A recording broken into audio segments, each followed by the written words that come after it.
15 presents. The gift of the Magi. A beloved Christmas story. Originally written by O. Henry. This story comes from another time, when rent was lower, possessions were fewer, and life moved at a slower pace. But even then, the worries of ordinary people, making ends meet, facing hard choices, wanting to give something meaningful to the ones they love. Those struggles were just as real. This is not a story about wealth or perfect decisions or happy endings wrapped in paper. It is a story about love, about sacrifice, and about the quiet wisdom found in giving more than seems reasonable. Let us begin.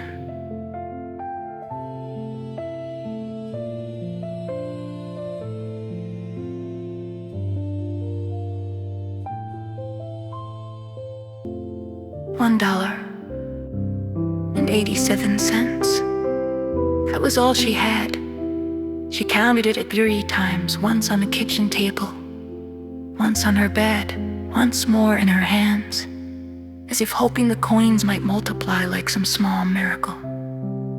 But no, $1.87, 60 of it in pennies she'd bargained for so fiercely. Her cheeks still burned at the memory. Tomorrow was Christmas. There was nothing to do but fall onto the worn-out couch and cry. So she did exactly that. The kind of crying that comes when you've done everything right, and it still isn't enough. Now, let me tell you about this apartment. It wasn't much. $8 a week, tucked into an old building where the buzzer had given up long ago, and the mailbox hung crooked on its hinge. The kind of place that whispered humble rather than home, but they had made it theirs. There was a mirror between the windows, one of those old ones, narrow and wavy, the kind you find at estate sales, slender and quick. She had mastered the art of seeing herself in it. She stood before it now and let down her hair. Here's what you need to understand. Her hair was extraordinary. It fell past her waist in rippling waves of peat brown, catching the light like something almost alive. If the Queen of Sheba had lived in the apartment across the hall, she would have felt ordinary by comparison. And his watch. If King Solomon himself had lived upstairs, even he would have envied that timepiece. It had belonged to his father, and his father before him, passed down through generations, like a blessing you could hold in your hand. Her tears slowed. Something was shifting in her heart. She pinned up her hair with trembling fingers, rubbed her old brown coat and the hat that had seen better days. And she flew down the stairs and out onto the street, her eyes bright with a dangerous kind of hope.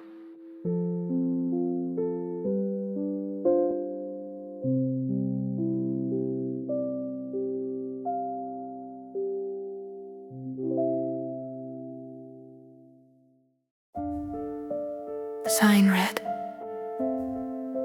"Hair goods of all kinds." She ran up the steps and caught her breath. Inside, a woman sat behind the counter, large, pale, practical. "Will you buy my hair?" The woman looked at her the way people look at things they're about to appraise. "Take off your hat. Let me see it." The brown waves tumbled down like a waterfall of silk. $20, she said, lifting it in capable hands. "Done. Cut it now." The next 2 hours passed in a blur, a fever of searching through every shop she knew. Finally, she found it. The gift. The one that seemed made for him and no one else. A platinum watch chain. Simple. Elegant. Worthy. His watch had always hung from an old leather strap, the kind that made him cup his hand over it when he checked the time, as if protecting something sacred from unworthy eyes. But this chain would make that watch shine the way it deserved. $21, just enough. She rushed home clutching her treasure and sat before the mirror. Her head was covered in short, tight curls, the kind that made her look like a schoolboy from an old photograph. What have I done? She heated the curling iron, worked at those curls until they softened into tiny ringlets, framing her face like a cropped halo. "If he doesn't kill me," she whispered, "he'll say I look like some chorus girl from a bygone postcard." But what else could I do? What else could I do with $1.87?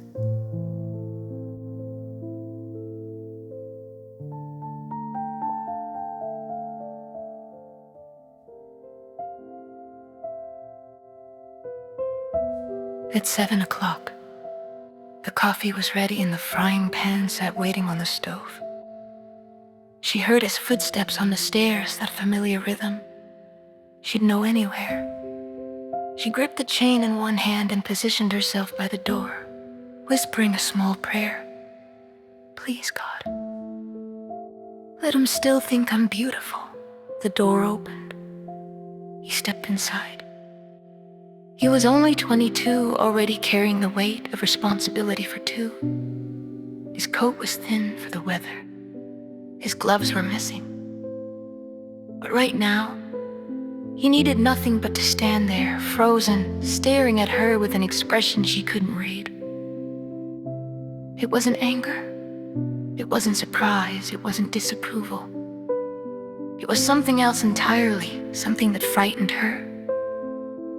"Don't look at me like that. I had my hair cut off and sold because I couldn't face Christmas. Without giving you a present, it'll grow back. You won't mind, will you? Say Merry Christmas. And let's be happy. You don't know what a beautiful gift I have for you." He seemed to wake from a trance.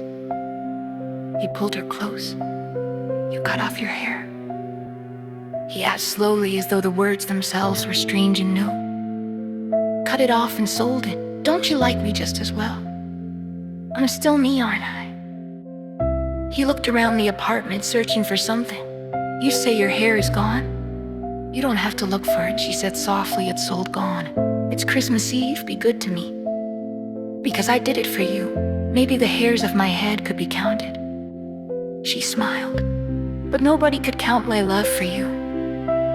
Should I start the dinner?" Something broke loose in him then. He reached into his coat pocket and pulled out a package, setting it on the table.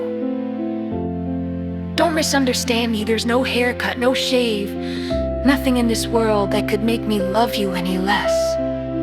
But if you unwrap that package, you'll understand why I was confused."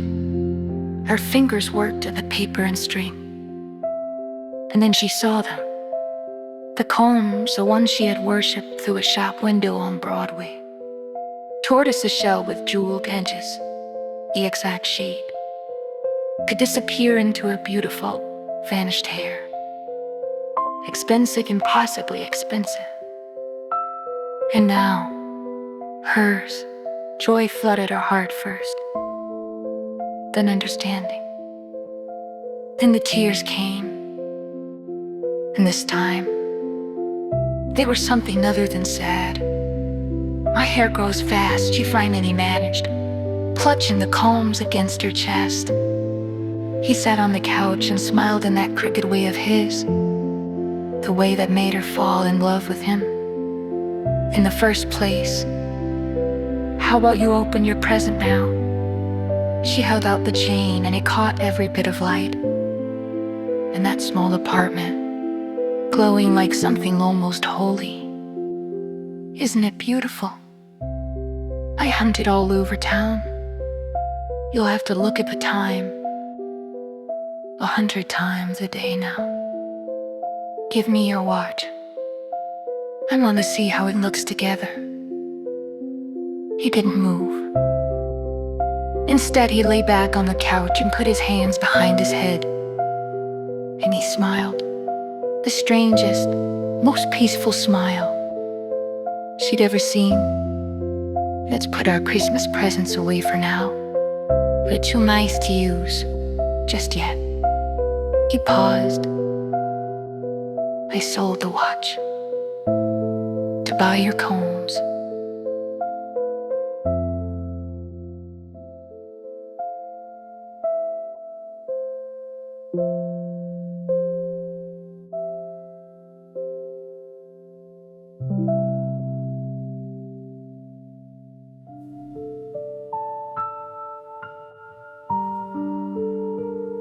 The meat sizzled in the pan. Christmas dinner was simple. Love made it a feast. And here, friends, I want to leave you with something to carry with you. The Magi, as you know, were the wise ones, the ones who brought gifts to the Christ child in Bethlehem. They invented the tradition of giving at Christmas, being wise. Their gifts were practical, perhaps even exchangeable if needed. But this story isn't about practical gifts. This is about two young people in a shabby apartment who each sacrificed their greatest treasure to honor the other. Two people who, in the world's eyes, foolishly gave away what they could least afford to lose. But I say to you, of all who give and receive gifts, these two were among the wisest. They understood something the world often forgets, that love is not measured by what we keep, but by what we're willing to release. That the gifts which matter most are the ones that cost us something. That sacrifice, when offered freely from the heart, becomes something sacred. Everywhere, and every time, people like them are the true Magi. They're the wise ones.